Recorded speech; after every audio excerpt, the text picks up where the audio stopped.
자, 지난 시간에 이어서 마지막 부분 실험과 관련된 서클 피팅 방법이라고 해서 진동 실험을 통해서 그, 그 시스템의 고유진동 특성 그리고 감쇄비 이거를 어떻게 알아내느냐 하는 것과 관련된 그런 부분을 설명을 했었고, 이 서클 피팅 방법이 그냥 트랜스퍼 펑션 하나만 얻어내는 것보다 특별히 중근이나 이런 거를 파악할 때 굉장히 유리한 점이 있다 하는 얘기를 했는데, 어떻게 그렇게 되는지 그런 얘기를 갖다가 오늘 하도록 하겠습니다. 이게 지난 시간에 했던 서클 피팅 방법에서는 이렇게 지금 모빌리티 전달 함수를 주로 이용한다. 뭘 이용해도 상관은 없는데 주로 모빌리티 전달 함수, 즉 속도니까, 속도는 디스플레이스먼트를 한번 그 미분한 거죠. 그래서 마지막 시간인데 좀 그 잘 듣지? 옆에 사람하고 얘기하지 말고.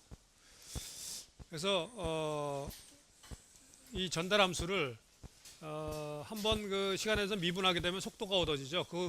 그렇기 때문에 이 앞에 요 j 오메가가 튀어나와 있는 겁니다. 익스포넨셜 i j 오메가 t가 있으니까 한번 미분하면 그 j 오메가가 앞으로 튀어나와서 그렇게 된 거죠. 그래서 이게 전달 함수에다가 요 j 오메가를 곱한 게 지금 얘기한 모빌리티 전달 함수죠. 그래서 이 모빌리티 전달 함수에 요 j 오메가 들어가기 때문에 요 분자항이 1인 게 우리가 보통 얘기하는 그 전달 함수를 얘기하죠. 보통 1로 되는. 그래서 그런 그 리셉턴스, 여기서 이제 굳이 나눈다면 트랜스퍼 펑션 중에서도 리셉턴스 트랜스퍼 펑션인데, j 오메가를 곱하면은 모빌리티 트랜스퍼 펑션이 된다. 그래서 이놈을 들여다보면 얘는 지금 오메가의 함수죠. 오메가가 변함에 따라서 이 값이 복수함수로 실수부와 허수부를 갖는 그런 복수 함수로 이루어져 있기 때문에, 실수부와 허수부로 있는 그 복소 평면에서의 그 위치들을 갖다 오메가를 변화시키면서 쭉 플랫을 해보면은, 오메가를 변화시키면서 플랫을 해보면은 원을 그리게 된다.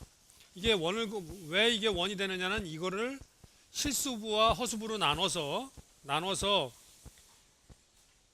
이 방정식에다가, 이 밑에 있는 이 방정식에다 대입하게 되면은 만족을 한다 이거죠. 요 리얼 알파라는 거는 이놈의 실수부, 여기 이미지너리 알파라는 거는 이놈의 허수부를 얘기합니다. 그래서 여기다 대입하게 되면 요 식을 만족한다는 걸 갖다가 요거 실수부와 허수부를 분리해서 여기다 집어넣으면 알 수가 있어요. 즉 이 방정식은 뭘 얘기하냐면, 실수부를 x라고 하고 허수부를 y라고 그러면은 x-2분의 c의 자승 플러스 y의 자승은 r의 자승, 이런 그 식이 되는 거죠. 이게 원의 방정식이죠. 원의 방정식. 그래서 x축은 중심점을 20분의 1에 갖고, y축의 중심점은 0에 갖는, 그리고 반경이 20분의 1인 그런 원의 방정식이 얻어진다. 그래서 이 알파 오메가라는 놈을 갖다가 복소 평면에다 그리게 되면은 원이 그려지는데, 그 원의 반경이 바로 감쇄상수의 역수에 비례한다는 것을 알 수 있어요. 그래서 그 원의 반경을 우리가 측정함으로써 감쇄상수 값을 구할 수 있다는 걸 알 수 있죠. 물론 거기에다가 여기서 그 x가 찍히는 그 20분의 1 x 축상의 그 원의 중심점도 20분의 1이니까 그걸 가지고도 할 수 있죠.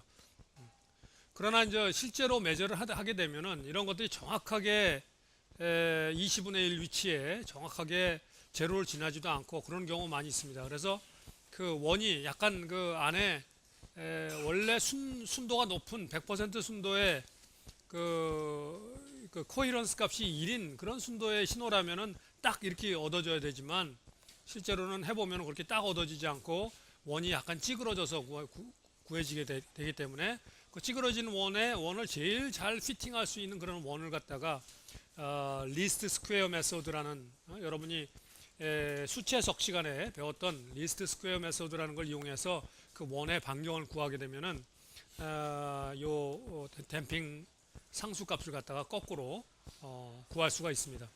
여하간 이론적으로는 만일에 순도가 100% 키노 순도가 코헤런스 값이 1이다.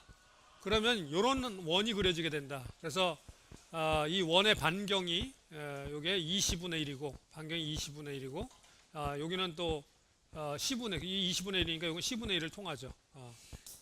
그래서 그리고 요걸 지날 때 요 시수축 여기를 지날 때 요 오메가 값이 바로 루트 n분의 k가 되기 때문에 요게 루트 n분의 k가 돼서 여기 지날 때 x축을 지날 때 오메가 값을 알면 그게 이제 내처럴 프리퀀시도 알게 되는 거고 또 댐핑 상수값도 알게 되는 거고 그래서 이런 값들을 갖다 다 구할 수 있다 이런 얘기입니다. 그래서 이런 이 서클 피팅 방법이 이런 걸 통해서 내처럴 프리퀀시와 댐핑 관련된 그 특징을 서클 피팅 방법을 통해서 모빌리티 함수를 복소 평면에 그려봄으로써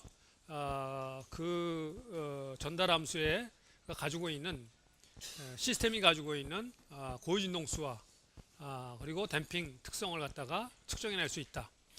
그런데 이거는 저 1자유도 시스템의 경우죠. 그러면 2자유도, 3자유도, 4자유도 이렇게 멀티 디그리가 되면 어떻게 되느냐 하는 내용이 이제 그 다음 쪽에 나타나는 겁니다.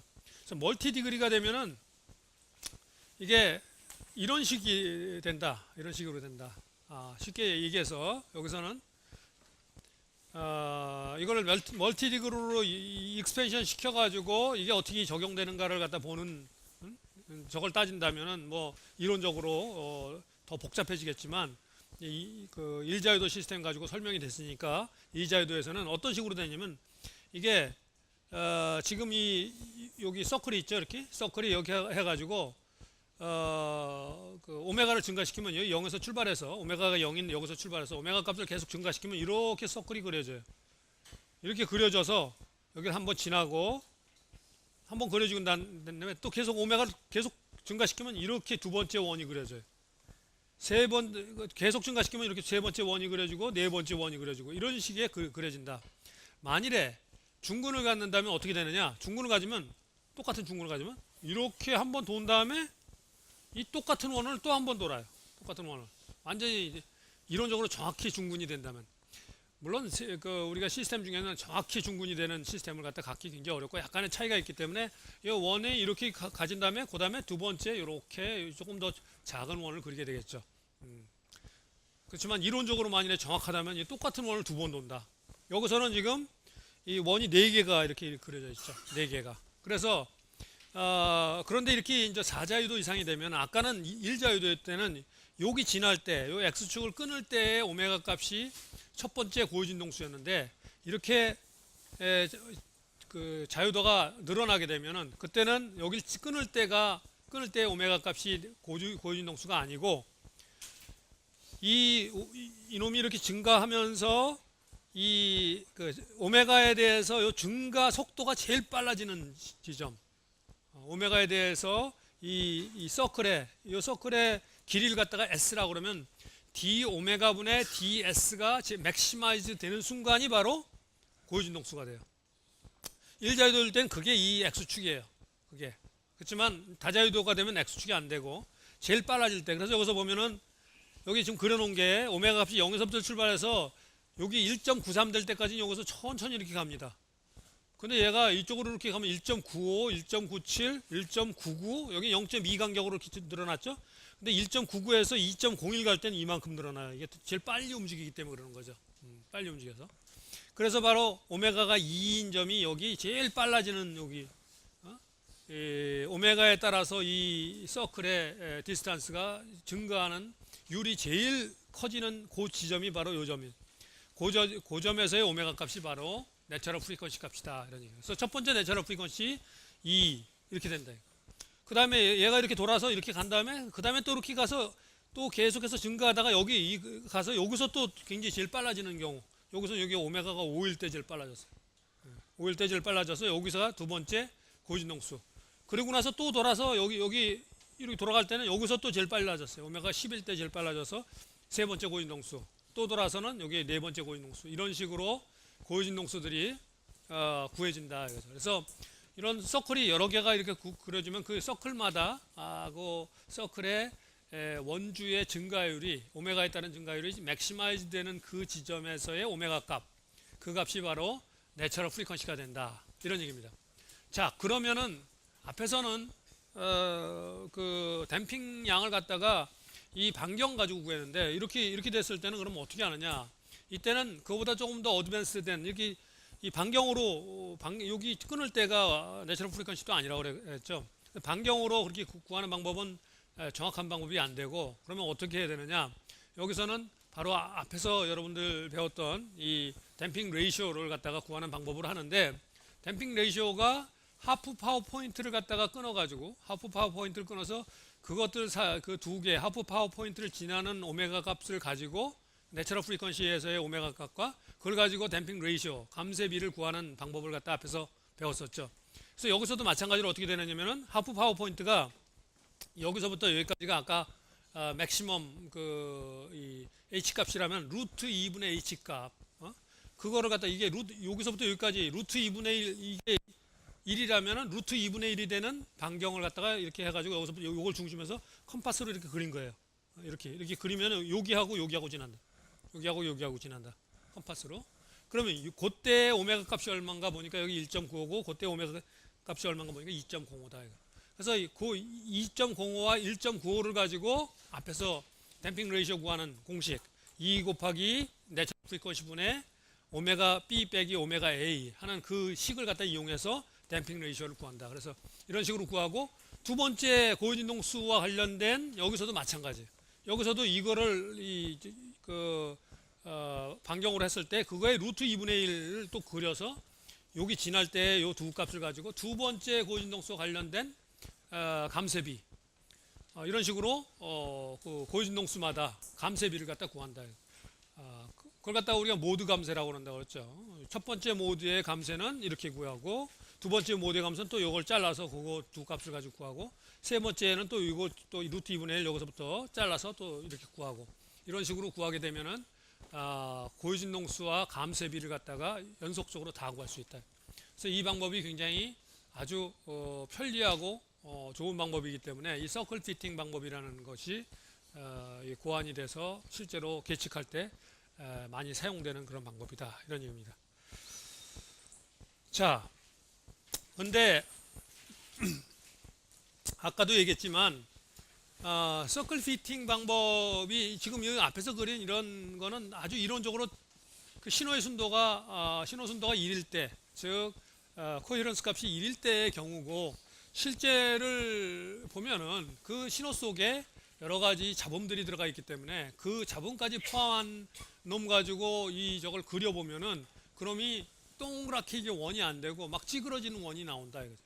자, 그럼 어떻게 할 거냐? 그걸 가지고 그래도 우리가 최선을 다해서 필요한 고유진동수와 모두 감쇄비를 갖다가 구해야 되는데, 어떻게 할 거냐 했을 때 그 찌그러진 원을 갖다가 가장 그 원들의 찌그러진 원들의 점들을 지나가는 그 데이터들을 가장 잘 피팅하는 그런 원을 갖다가 하나 찾아내는 거예요.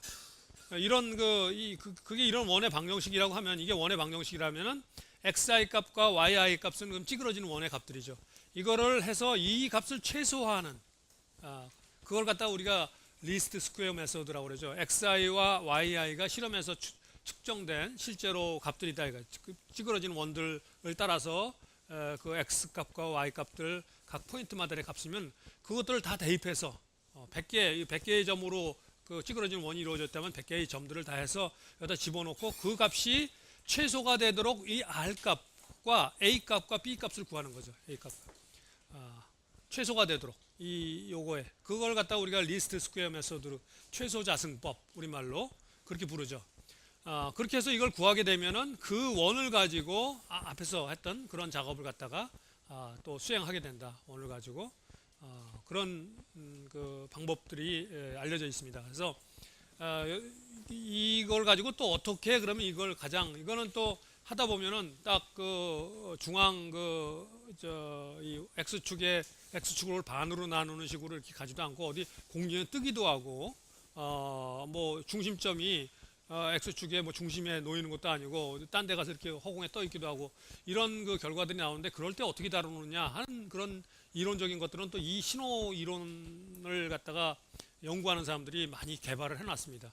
그건 여러분들이 나중에 신호 이론을 좀 더 본격적으로 배우게 될 때 그때 가서 더 이제 자세하게 배우면 되는 거고, 여기서는 이론적인 이런 그 배경이 있다는 걸 서클 피팅 방법에 대해서 이해만 해두면 나중에 그런 거를 갖다 배울 때 베이스를 탄탄하게 가지고 있기 때문에 그렇게 크게 문제가 안 되게 더 깊게 들어갈 수가 있어요. 여기서는 더 이상 깊게 들어가진 않고 요즘 이론적인 여기까지만 이해를 하면 되겠습니다.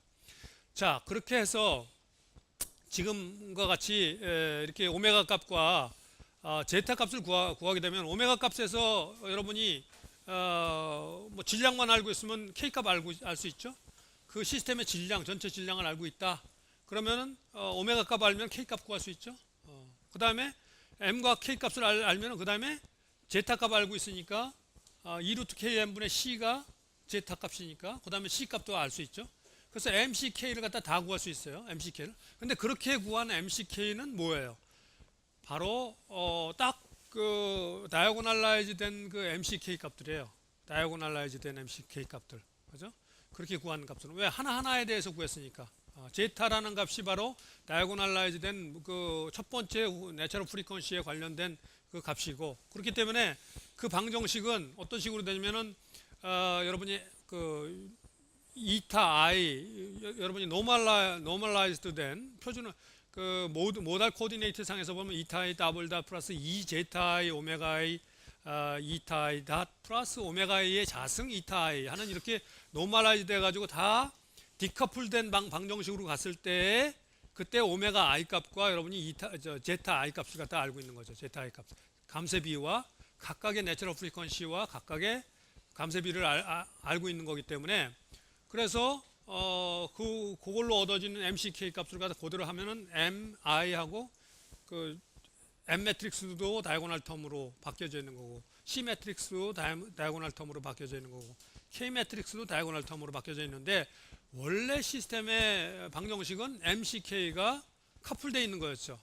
근데 여기서 구한 거는 지금 디카풀을 시켜놓은 거를 구한 셈이 되는 거죠. 그래서 그러면 원래 MCK 매스 매트릭스와 그 감쇄 매트릭스와 행렬과 강성 행렬 이 세 가지가 어떻게 되느냐 하는 걸 알려면은 원래 MCK가 이게 다이고널라이즈 됐을 때 M 스타, C 스타, K 스타라고 그러면 이건 M 스타, C 스타, K 스타가 다이고널라이즈 됐다면은 얘들이 어떻게 구해졌냐면 이론적으로 앞에서 우리가 얘기를 했던 거죠. M 스타라는 거는 U 트랜스포즈 MU였어요. U 트랜스포즈. 이거는 U 트랜스포즈가 뭐였죠? 모드 행렬이었죠. 모드 행렬. 모드 행렬이 U예요. 그리고 이거는 U 트랜스포즈는 그거의 트랜스포즈 값이죠.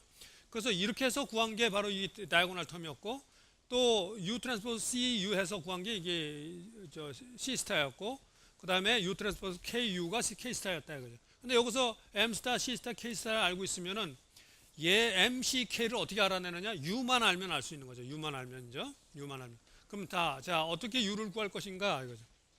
이 U만 알면 이렇게 이 앞에다가 이거에 인버스 곱하고 이거 인버스 구하고 그래가지고 이런 식으로 이렇게 하면은 MCK를 구할 수 있잖아요. 즉 U 모드 행렬만 알면은 우리가 이제 시스템의 매스 매트릭스 그러니까 질량 행렬, 감쇄 행렬, 강성 행렬을 구할 수 있다. 자, 그러면은 어떻게 구할 것이냐 하는 거죠. 모드 행렬을 어떻게 구할 것이냐. 이게 이제 실험적으로 모드 형상을, 모드 행렬이라는 건 각각의 모드를 측정해 가지고 그걸 모아놓으면 모드 행렬이라고 그랬죠. 그걸 모아놓으면 모드 행렬이라고 했어요.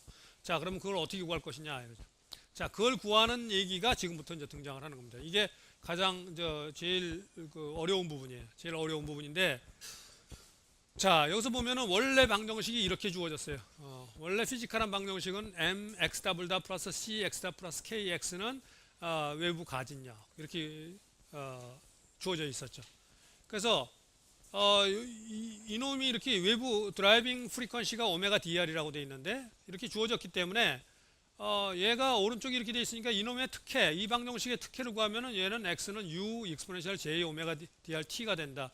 이건 여러분이 미정계수법에서 우변의 익스포넨셜 함수가 이렇게 비제차항이 주어지면 이놈의 특혜는 파티큘러 솔루션은 요거하고 똑같은 형태를 갖는다 하는 거를 갖다 여러분이 공업수학에서 배워서 알고 있죠. 그래서 이런 해를 갖는다는 걸 알고 있어요. 그래서 이걸 갖다가 여기다가 대입하면은 x 더블 닷 x 닷 x에다가 이 x 값을 한 번 미분하고 두 번 미분하고 해가지고 여기다 대입하면은 이 식이 얻어진다 이거죠. 좌우에서 익스포넨셜 j 오메가 drt는 서로 캔슬되고 이 식이 얻어진다. 따라서 이 식으로부터 우리가 뭘 할 수 있냐면 요놈이 바로 뭐냐면은 요거 곱하기 요거의 인버스, 양쪽에다 요거 인버스를 곱하게 되면 u는 요놈의 요 매트릭스의 인버스 곱하기 f죠. 요놈의 인버스를 뭐라고 그러냐면 바로 그래서 f가 입력이고 u가 출력이니까, 그죠? f가 가해져서 u 디스플레이스먼트가 발생하는 거니까 바로 요놈의 인버스를 우리가 뭐라고 그러냐면은 전달함수 트랜스퍼 펑션이라고 한다. 또는 프리퀀시 리스폰스 펑션이라고 한다. 주파수 응답함수 또는 전달함수라고 부르는 게 바로 요놈의 인버스 값이다. 요거 인버스 값이다. 이런 얘기죠. 요게 바로 저거다. 자, 그러면 여기서 우리가 지금 얘기하는 거는 모드를 어떻게 구하느냐, 이걸 얘기하려고 그러는 거예요. 자, 모드하고 그러니까 이 전달함수하고 MCK 그 질량 행렬, 감쇄 행렬, 강성 행렬하고 이런 관계가 있다라는 걸 갖다가 우리가 그 얘기를 한 거고. 자, 그런데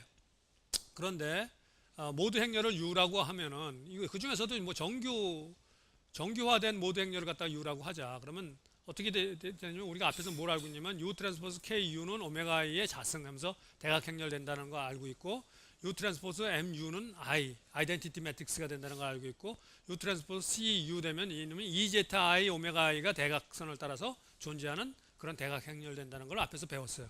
자, 이렇기 때문에 여기서 뭘 알 수 있냐면 K는 양쪽에서 이렇게 곱하면은 U 트랜스포즈 인버스 트랜스포즈, 그다음에 오메가 I 자승, 그다음에 U 인버스. M은 U 트랜스포즈 인버스, 그다음에 U의 인버스. C는 이런 식으로 세 개가 구해진다 이거죠.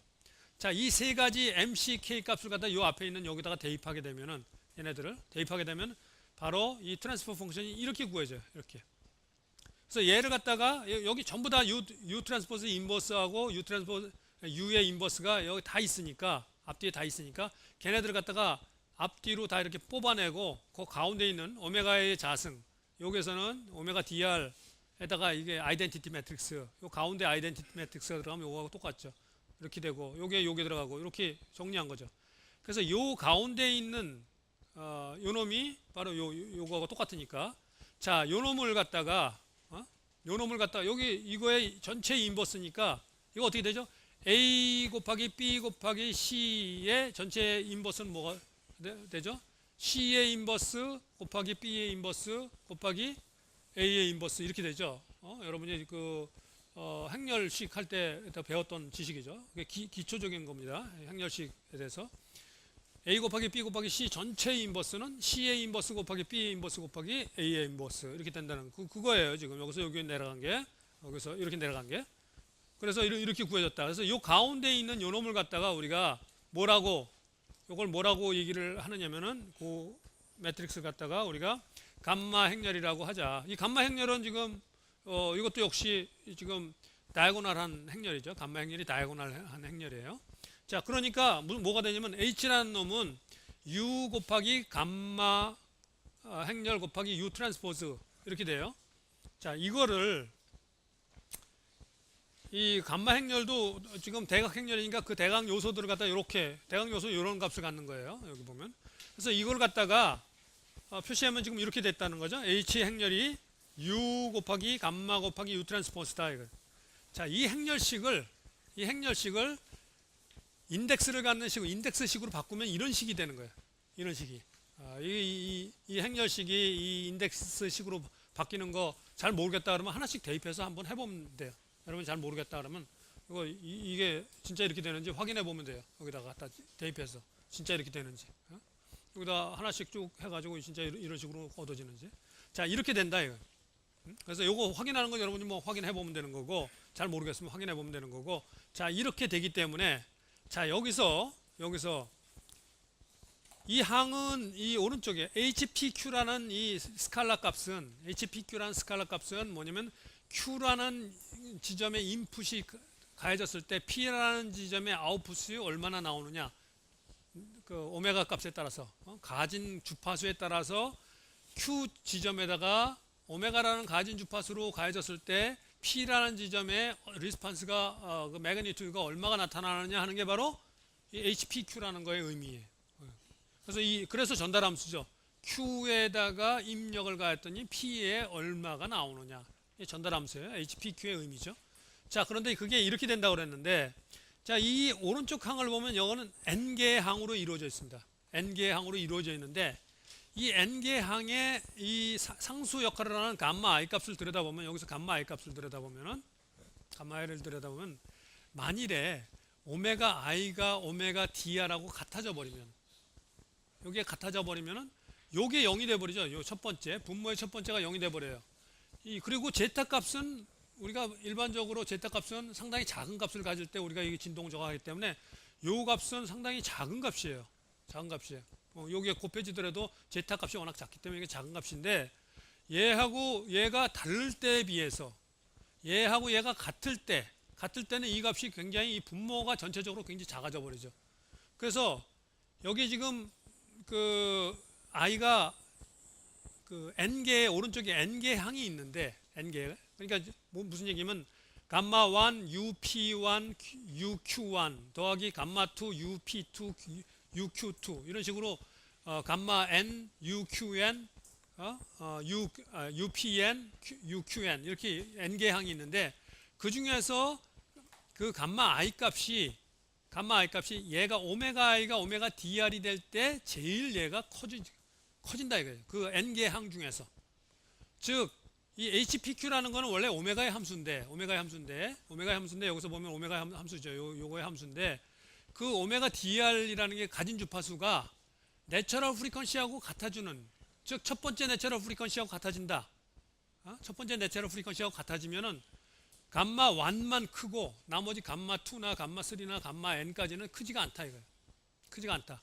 그래서 이 HPQ 값이 어떻게 우리가 근사화할 수 있냐면은 HPQ에 오메가 K번째 내처럴 프리퀀시를 집어넣으면은 감마 K만 크고 나머지 값들은 크지가 않기 때문에 N개 중에서 이 값이 지금 요 N개 값들 중에서 감마 K, UPK, UQK만 남는 그런 꼴이 된다. 나머지 N-1개의 항은 굉장히 작은 값이 된다. 왜? 여기 분모가 굉장히 커져버리기 때문에. 그래서 이 HPQ 오메가 K는 근사적으로 아주 가깝게 감마 K, UPK, UQK라는 이 근사식이 성립한다 이거. 자, 이 근사식을 이용해서 우리가 앞에서 뭘 했느냐면은 HPQ 그 전달 함수를 갖다가 구하는 작업을 했었는데, 그것만 알고 있다면 그 식을 이용해서 이 UPK라 UQK 이게 바로 모드 함수와 관련된 거기 때문에 모드 함수를 구할 수 있는 방법이 여기서부터 도출이 된다. 자, 어떻게 하느냐?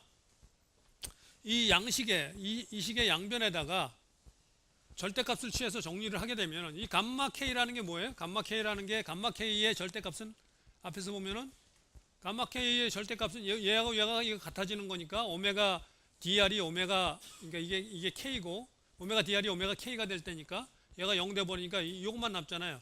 그러니까 이 제타 오메가 K의 자승이죠. 오메가 DR이 오메가 K가 될 때니까 그놈이 바로 그 지금 나온 요거예요. 요거.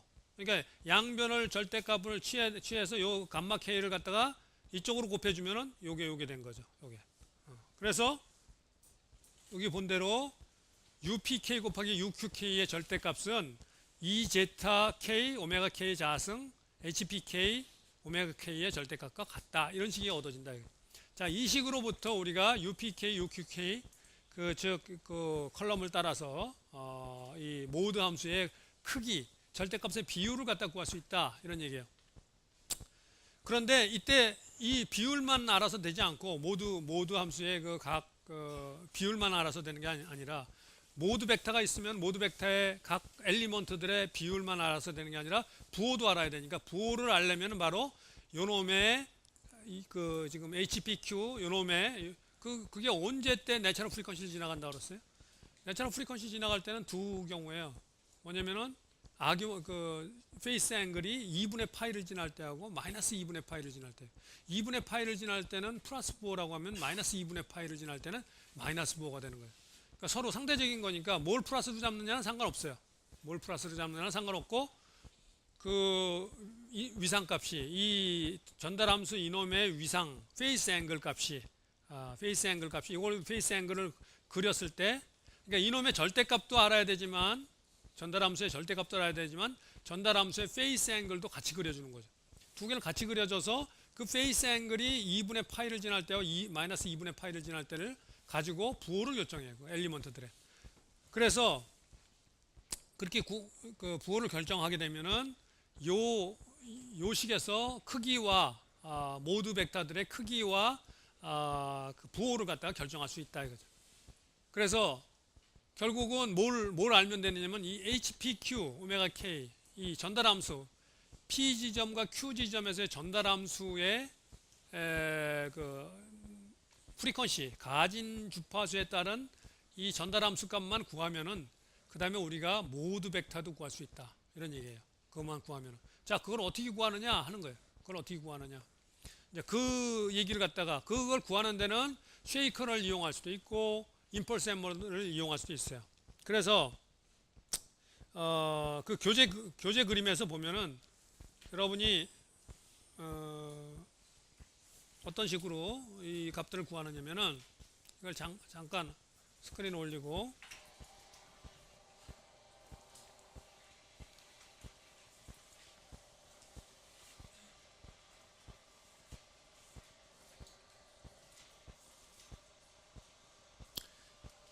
자, HPQ라는 거는 어떻게 구하는 거냐면, 자, 여기에 아주 간단한 케이스를 한번 생각해 보자. 이렇게 이 캔틸레버 빔의 모드 함수를 구하겠다.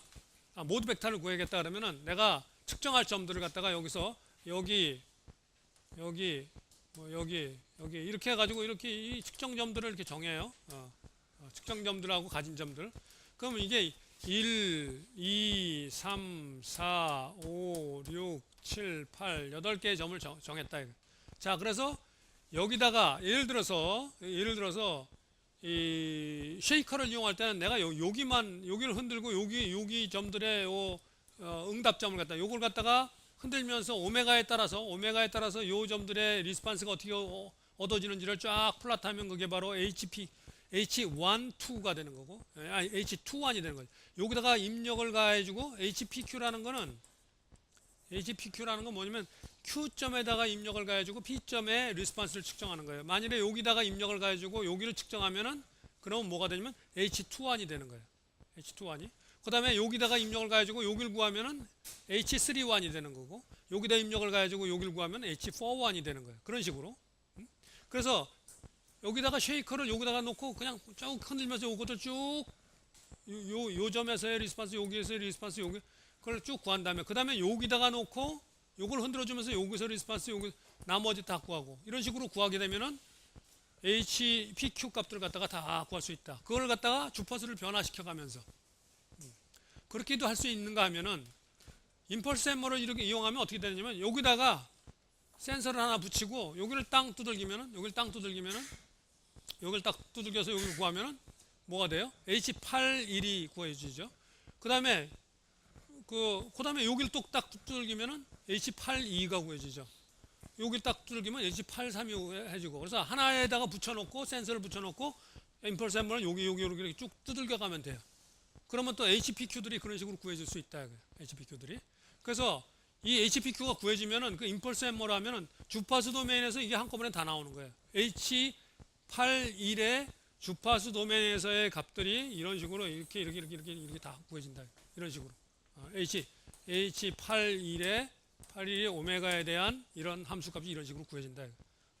그러면 이놈이 이게 첫 번째 고유진동수 오메가 1에서의 이 값이 되는 거고, 이놈은 두 번째 오메가 2에서의 이 값이 되는 거고, H82의 값이 되는 거고, 이건 오메가 3에서의 값이 되는 거고, 이런 식으로 이게 계속 나온다. 이렇게 구한다. 이렇게 구한다. 자, 그래서 이런 식으로 이걸 다 구하고 나면은 이게 얘만 구해지는 게 아니라 이렇게 하면은 페이스 앵글까지 구해지기 때문에 이 놈들을 가지고 이제 그 UPQ를 갖다가 거꾸로 UPQ라는 놈이 바로 모두 행렬의 그 값들이죠. 모두 행렬을 우리가 알면은 모두 벡터를 아는 거기 때문에 모두 벡터를 알 수 있어요. 자, 그럼 구체적으로 어떻게 그걸 갖다 구하는지 한 예를 한번 들어보자 해서 그 예제 문제가 거기 나와 있는 거예요. 예제 문제가 여러분들한테 거기 주어져 있는 겁니다. 자, 어떻게 한다는 얘기냐?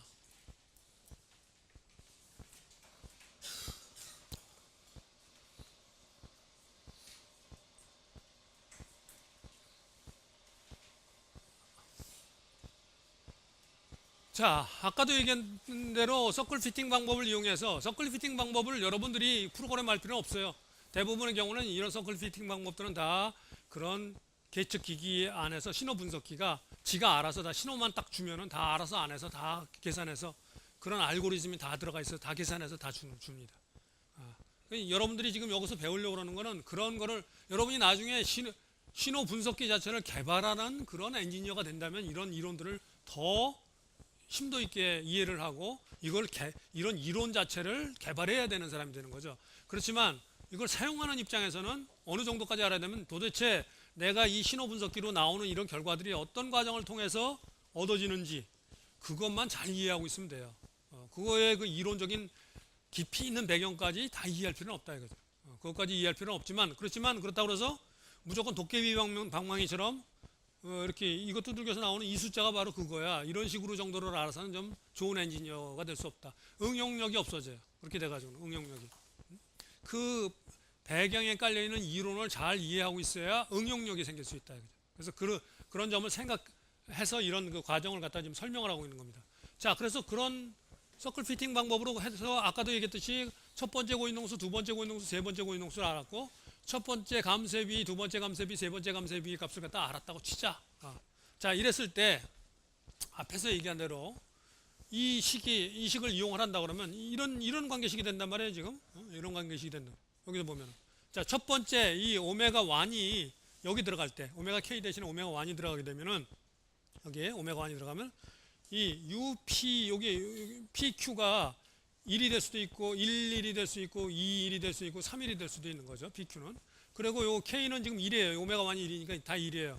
요 식이 되죠. 첫 번째 고인동수에 대해서 여기는 또 오메가 K니까 1이죠. 이런 식이 되니까 여기서 보면 U11, U11, U11은 같죠. 그러니까 뭐가 되냐면 U11과 U21과 U31의 비율이 요거 값과 요거 값과 요거 값의 비율이 되는 거죠. 그럼 U11, U21, U31이 뭐예요? 바로 첫 번째 컬럼의 그 매그니튜드들이잖아요. 그 모두 행렬의 첫 번째 행렬이 뭐였죠? 모두 행렬의 첫 번째 컬럼이 뭐예요? 그 첫 번째 모두 벡터예요. 여러분 처음에 배울 때 그거 다 그 모두 벡터를 가지고 모두 행렬을 만든다고 그랬잖아요. 모두 벡터들을 갖다 첫 번째 모두 벡터, 두 번째 모두 벡터 이렇게 해가지고 늘어놓은 게 바로 모두 행렬이라고 그랬단 말이죠.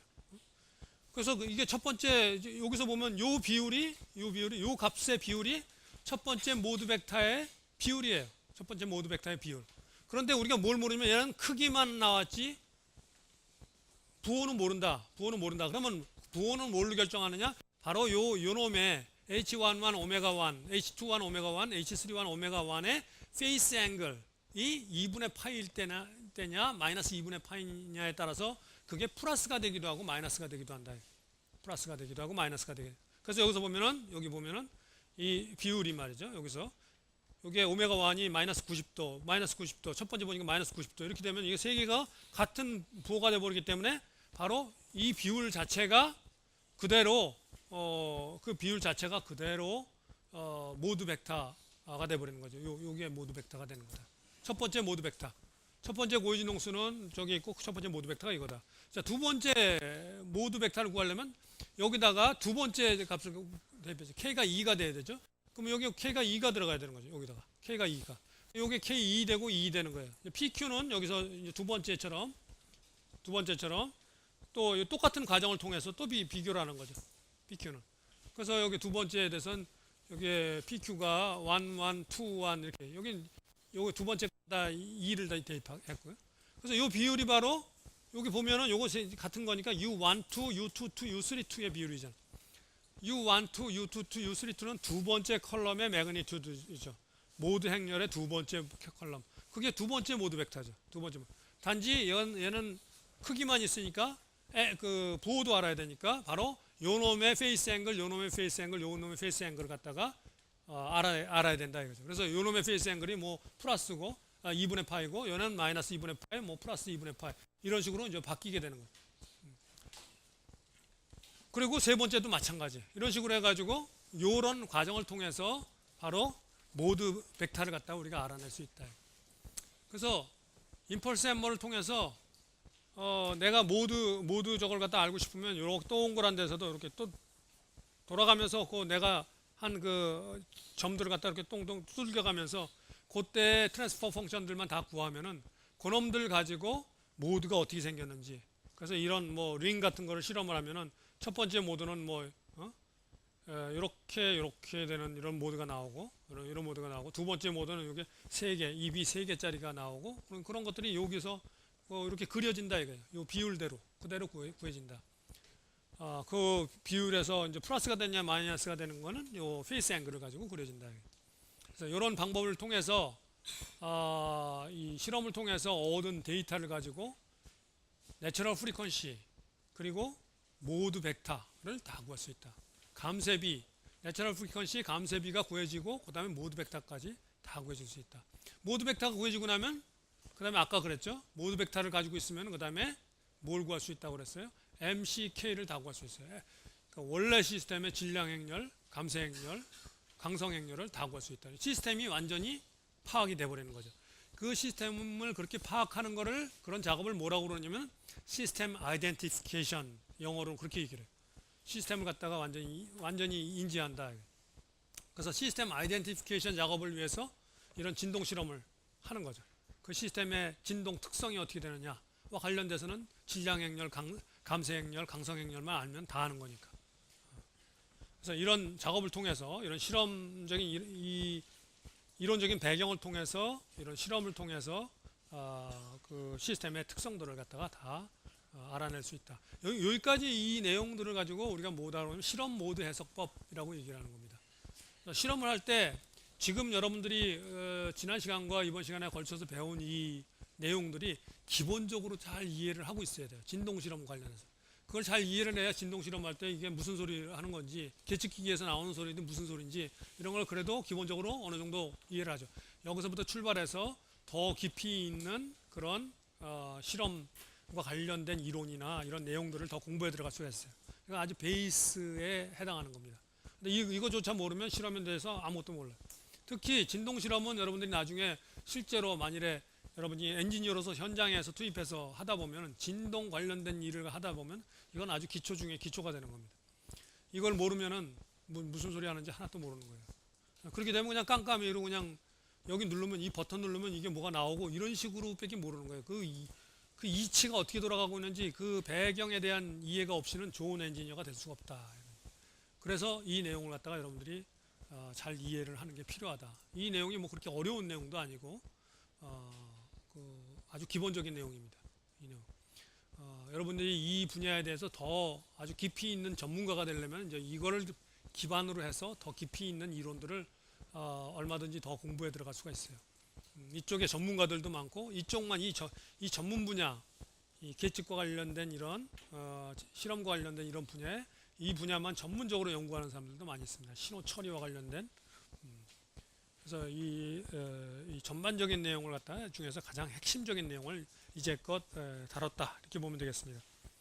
마지막에는 뭐 내구성과 관련된 진동 실험하는 하나의 그 플라스를 갖다 하나 그려놓은 건데 이런 식입니다. 여기서 보면은 여기다가 여기 하나에 내가 진동 실험을 통해서 얘의 내구성을 테스트하고 싶다. 그럼 여기 이놈이 도대체 여기다가 힘을 가해줘서 진동을 시켜야 되는데 그러면 얘가 이 쉐이커가 이렇게 흔들어 주는 거죠. 그러면 얘를 흔들어 주는 거고 흔들 때 얘한테 얼마나 힘이 전달되는지를 알기 위해서 로드 셀이라는 것은 바로 입력으로 들어가는 힘이 얼마나 되는지를 측정해내는 그런 장치입니다. 그래서 이게 입력이 되는 거죠. 그 다음에 이 쉐이커를 흔들어 주려면 여기 전력이 공급이 되기 때문에 여기 파워 서플라이가 있는 거죠. 파워 서플라이가 있는 거고 그 다음에 이렇게 흔들어 준 놈의 출력 신호가 어떻게 되는지 알기 위해서 여기다가 이제 센서를 붙이죠. 여기 대표적으로 액셀로미터 가속도계가 여기 붙어 있는 겁니다. 그래서 여기서 이제 출력의 신호가 나오고 여기 입력 신호가 나오면은 그 두 신호를 가지고 이 컴퓨터로 들어가서 이게 일종의 컴퓨터예요. 신호 분석기라는 거는 그 실험 전용 그 컴퓨터예요. 그 안에서 이 입력 신호와 출력 신호를 가지고 여기서 뭐 전달함수도 구하고 고유진동수도 구하고 감쇄비도 구하고 모드도 구하고 이런 작업들 다 하고 그 신호 속에 속해 있는 여러 가지 신호의 문제점 이런 것들도 안에서 신호 처리 이론들을 이용해서 문제 없도록 다 처리해주고 하는 작업을 여기서 다 하는 거죠. 그러면서 그 신호들을 저장도 하고 이렇게 되는 겁니다. 그래서 그리고 여기 파워 서플라이 할 때 여기 테스트 프로파일 데이터라는 건 뭐냐면은 내가 이걸 어떻게 흔들어 줄 거냐, 이걸 내가 사이누소이드하게 흔들어 줄까 아니면 뭐 삼각파 형태로 이렇게 흔들어 줄까 하는 걸 갖다가 이 신호 발생 장치 이거 이 컴퓨터에서 이 컴퓨터를 통해서 이렇게 파워 서플라이를 통해서 이렇게 들어가죠. 저게 그래서 이제 그런 그 얘기가 되는 겁니다. 그래서 이런 그 모든 내용들을 갖다가 이게 하나의 그림으로 이렇게 보여주고 있는 거다. 그래서 이런 그 저걸 통해서 그리고 이 안에서 이 과정 중에서 이 테스트를 하려는 이 안에 얘가 뭐 문제가 없는지 이런 실험을 통해서도 이 요거의 트랜스퍼 펑션을 측정함으로써 여기 안에 뭐 예를 들면은 무슨 결함이 없는지 이런 것들도 측정해낼 수가 있습니다. 진동 실험을 통해서 신호 처리를 이용해서 제일 많이 하는 게 예를 들면 교량 같은 게 있는데 교량이 얘가 어디가 부서져 약간 크랙이 가가지고 얘가 크랙이 가기 시작하면 급속도로 갑자기 확 가버리거든요. 조금 생겼을 때 이 교량 자체에 그 크랙이 조금 발생하게 되면은 그놈의 진동 특성이 변할 거라는 걸 우리가 예측할 수 있고 그 특성을 빨리 감지해내서 우리가 그 교량의 사용을 갖다 바로 중단시킨다든지 하는 작업을 할 수 있죠. 뭐 교량 자체는 항상 차가 지나다니면서 그걸 가진시키고 있기 때문에 가진력은 그런 차가 지나다니면서 주고 있고 그게 센서를 하나 달아가지고 그 어떤 그 리스폰스의 변화가 생기는지를 측정함으로써 그래서 그런 그 신호 속에 섞인 미세한 그런 그 변화를 감지해서 그 결함이 있는지 없는지 또 결함이 있다면 얼마나 큰 것이 지금 발생했는지 또 어떤 위치에 발생했는지 이런 것들을 알아내는 그런 작업을 헬스 모니터링이라고 합니다. 헬스 모니터링 이건 뭐 건강을 갖다 모니터링한다 이런 얘기죠. 그래서 이런 그 특히 또 공장에서 어떤 그 기계를 돌린다 그랬을 때 그 기계에 뭐 결함이 발생해가지고 갑자기 이게 예를 들면 뭐 원전이다 그러면 그놈이 결함이 발생해서 갑자기 그게 고장 난다든지 하면 큰 문제 재앙으로 올 수가 있죠. 그렇기 때문에 그런데 헬스 모니터링 같은 걸 많이 합니다. 많이 하는데 예를 들어서 원전에다가 냉각수를 공급하는 펌프나 펌프 장치 이런 거는 냉각수가 만약 끊어지면 큰일 나요. 그쪽에 그걸 계속 시켜줘야 되기 때문에 그러면 그게 끊어지는 날이면 원전 그게 막 이 온도가 막 상승하게 되면 큰 사고로 연결되기 때문에 펌프 같은 거가 굉장히 그 잘못되면 큰일 난단 말이죠. 그래서 그 펌프 시스템의 구조적인 어떤 문제 이런 거 없는지를 항상 모니터링 해야 돼요. 근데 그렇다고 해서 우리가 모니터링하기 제일 좋은 방법은 딱 중단시키고 그놈을 갖다가 테스트 뭐 육안으로 어디 잘못됐는지 해보고 이렇게 할 수도 있겠죠. 근데 그렇게 하려면 이걸 중단시켜야 되잖아요. 중단시키면 전체 이게 중단돼야 되기 때문에 그렇게 또 못 그렇게 하면은 전에도 얘기했죠. 한번 예를 들어 발전소 같은 거 원전 같은 거 하루 중단시키면 30억씩 날아간다고. 하루에 30억 한 달이면 1000억씩 날아갑니다. 그렇기 때문에 이걸 갖다가 무조건 중단시킨다는 게 좋은 게 아니에요. 아주 시리어스하면은 어느 정도 이상의 위험도가 정해놓고 위험도가 넘어서면 그때는 뭐 중단 반드시 시켜야겠지만 그 이하일 때는 항상 그 얘를 갖다 오퍼레이션을 하면서 그 문제가 없는지를 항상 그 모니터링을 계속해요. 그러니까 오퍼레이션을 하면서 거기서 발생하는 신호를 가지고 지속적으로 문제가 안 생겼는지를 그렇게 하는 방법이 가장 좋죠. 근데 그렇게 하는 방법은 굉장히 어렵습니다. 그 안에 시그널을 갖다가 그 오퍼레이션 하면서 끄집어낼 때는 다른 신호들 막 섞이기도 하고 또 그때 아주 작은 변화가 일어났을 때 그걸 빨리 캐치해야 되기 때문에 그 작은 변화가 진동 전체 시스템에 큰 변화로 이렇게 안 일어나거든요. 여러분들이 뭐 예를 들어서 크랙이 발생하면 뭔가 약해졌으니까 고유진동수가 떨어지겠지. 떨어지긴 떨어지는데 오메가 값이 예를 들어서 300Hz였던 게 뭐 299.9Hz가 된다고 그래서 잘못됐구나 이렇게 할 수가 없단 말이죠. 그걸 그 정도 변해 가지고는 이건 모른단 말이죠. 그러니까 그 아주 미세한 차이를 어떻게 또 잘 끄집어내느냐 하는 그런 부분에서 이 신호 처리 이론 같은 게 또 많이 사용되고 있습니다. 그 신호 처리 이론들이 그 신호 속에 들어 있는 그 어떤 특징들을 잡아내서 그런 거를 갖다가 이 점검하는 그런 이론들인데, 여러분 우리가 많이 쓰는 신호 처리 이론 중에 대표적인 게 사람의 음성 분석 같은 거는 사람마다 딱 얘기를 하면 그 사람이 가지고 있는 주파수 대역들이 다 달라요. 그걸 딱 보고 이 사람을 갖다 아이덴티파이를 한다든지 음성 분석하고, 또 자동차 같은데 이제 요새 많이 쓰이려고 그러는 게 주인이 문 열어 그러면 딱 차가 문 열어준단 말이죠. 그걸 하려면은 그 음성 인식을 제대로 해야 되죠. 그게 뭐 음성이 떨면은 그게 진동 주파수거든요. 그 안에 들어가 있는 그 주파수 분석을 딱 해냄으로써 이 사람이 내 주인이다 아니다를 갖다 딱 그걸 판단해낼 수 있어야 되는. 그래서 음성 분석이 음성 인식 분야에서 제일 많이 쓰이죠. 그건 굉장히 상업적인 용도가 굉장히 넓고 그렇기 때문에 그쪽 굉장히 많이 발전되고 있습니다. 근데 그런 것들이 전부 신호 처리와 관련된 것들이에요. 진동과 관련된 소음이나 음향은 진동하고 다이렉트하게 연결되어 있죠. 소음이나 음향이라는 건 진동에 의해서 발생한 떨림 현상이 공기로 전파돼서 우리가 전달되는 게 바로 소음이나 음향이죠. 그래서 나중에 여러분들이 소음이나 음향이나 이런 것들에 관련된 것들이 또 클래스가 오픈되어 있는 것들이 있죠. 4학년 과목에. 그런 것들이 이 진동이 베이스로 깔고 있는 겁니다. 진동에 대한 이해가 있어야 그런 것들이 쉽게 또 접근될 수 있는 거죠. 그런 분야도 굉장히 요새는 뭐 소음에 대한 게 굉장히 중요해지죠. 막 요새 막 층간 소음 뭐 이런 것 때문에 막 칼부림도 나고 막 이러는데, 그런 굉장히 중요한 민원도 많이 들어오고 교통소음, 항공소음 뭐 이런 것들이 굉장히 중요해져요. 이게 다 진동 관련된 것. 우리나라 환경부 같은 데서도 그런 그 진동 소음 관련된 걸 다루는 과가 굉장히 큰 과로 또 있습니다. 이걸로 끝내도록 하고, 여러분 한 학기 동안 수고 많이 했습니다.